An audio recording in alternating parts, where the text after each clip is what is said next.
English humour, a hoot from the stretched owl of English language humour.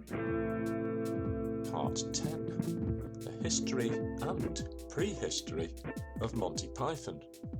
In this segment of Brief History of English Humour, we're going to find out where Monty Python came from. Now, we've already investigated the fantasy worlds created by Edward Lear and Lewis Carroll and the Victorian nursery rhymes, and here we'll see how that love of the absurd unites with a tradition for satire on the television to produce the groundbreaking Monty Python. We can begin this search in 1962 when the BBC put out a satirical review of the week's news in a format which is now quite traditional. Ned Sherrin directed it and David Frost presented it, and it was called That Was the Week That Was, or TW3. The reason this is important is it marks the end of what came to be known as the Age of Deference, the age when people would take their hats off in the street to people of a higher class. Respect for government and the clergy was extremely high. Satirical TV programmes began to chip away at this image. In particular, the Profumo scandal fell right into the laps of David Frost's team. Willie Rushton was on set, and Frankie Howerd made a few guest appearances. But it's the scriptwriters that are of interest to us, as they included John Betjeman, John Bird, Graham Chapman, John Cleese, Peter Cook, Roald Dahl, Frank Muir, Dennis Norden, Bill Oddie, Dennis Potter, Eric Sykes, Kenneth Tynan, Keith Waterhouse. Almost all of these went on to make great waves in the history of British comedy. Prime Minister Harold Macmillan was an early enthusiast and told off the Postmaster General Reginald Bevins for suggesting that he was going to do something about it. Another groundbreaking aspect of the show was there was no attempt to hide the fact that it was a TV show. Cameras could be seen on camera, as could the boomer mic occasionally. There was also a very relaxed on-set attitude, even broadcasting live. Sometimes it would finish a bit earlier, sometimes it would go on, quote, just as long as it wanted. The format was translated into American TV on NBC from 1963 and was in fact the blueprint for just about all this type of programme that came afterwards. And it eventually morphed into shows like Rowan and Martin's Laughing. Let's go back to Britain now. TW3's finished, but the star, David Frost, is now hosting the Frost Report.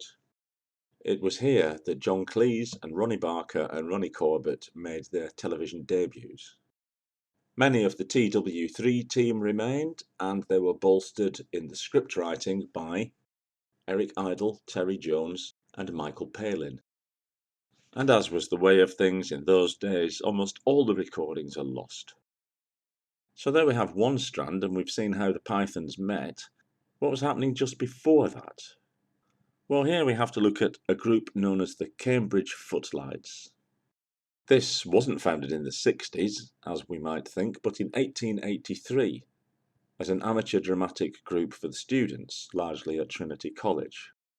In the 60s, the Edinburgh Festival was a great help, as this was a hotbed of amateur performers, and the Cambridge Footlights would take a show up, and still do, every year as part of the Fringe Festival. And that was the beginning of Beyond the Fringe, which was a stage revue that went on tour around Britain and America in 1960. The membership roster of 1964, for example, included Germaine Greer and Clive James. So the Footlights was the seedbed for the performers of early radio comedies such as I'm Sorry, I'll Read That Again, and the early TV satires that we've seen. In later years, the Cambridge Footlights has thrown up other excellent comedians such as Hugh Laurie and Stephen Fry, Armstrong and Miller, and Mitchell and Webb. So that was where the BBC expected to, and in fact did, find their bright young things. I remember hearing an interview with John Cleese where he was about to go into the civil service and decided to opt for comedy on the BBC because the pay was higher. In 1969, the team got together. Chapman, Cleese, Idle, Jones and Palin, together with American-born animator Terry Gilliam. Now, to say that Python was innovative is a bit of an understatement. It was a kind of a sketch show, but sometimes the sketches didn't finish, often because they just couldn't think of an ending, in which case a colonel would come on and stop the sketch, or a big foot would descend from the sky and stamp it out of existence, or they would simply morph into another sketch. It was more surrealist than satirical, though it would take a swipe, as always, at the British class system and some of the absurdities of modern life. One possibly forgotten influence on Monty Python is a children's TV programme that featured some of the comics we've been looking at. It was a TV programme that I'm old enough to remember and was very influential on young people of the day. It was called Do Not Adjust Your Set, and we liked it because it just broke all the rules. In fact, it was after going to look at a recording of Do Not Adjust Your Set that Cleese and Chapman went for an Indian meal in Hampstead. The other 4 comedians attended, and in theory this was the first time that all 6 Pythons were in the same room together. We saw a government ministry dedicated to silly walks. We saw people killed by the funniest joke in the world. We saw pirates, lumberjacks, shopkeepers, dead parrots, an incredible mixture of just about everything that left us a little dazed and confused. Monty Python was a cult hit at the beginning, which means that not many people watched it, but the next day a lot of people talked about it. People in my school began to learn the routines by heart. We bought the Monty Python records and the Monty Python books. We copied the comedy styles.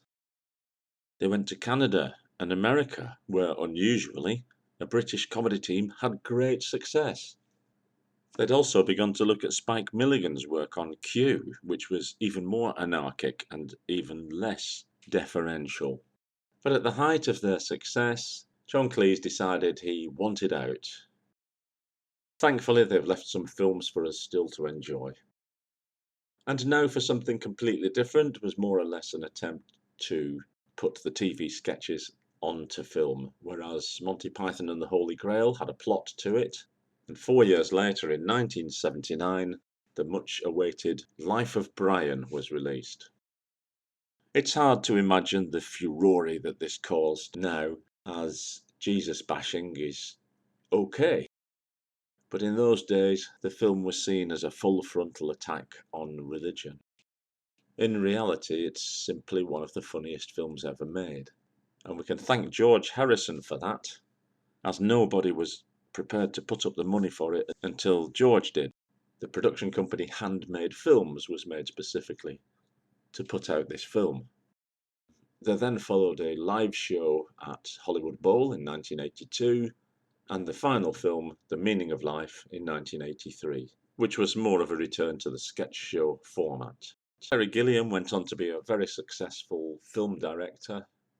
John Cleese did Fawlty Towers, which we'll be looking at shortly.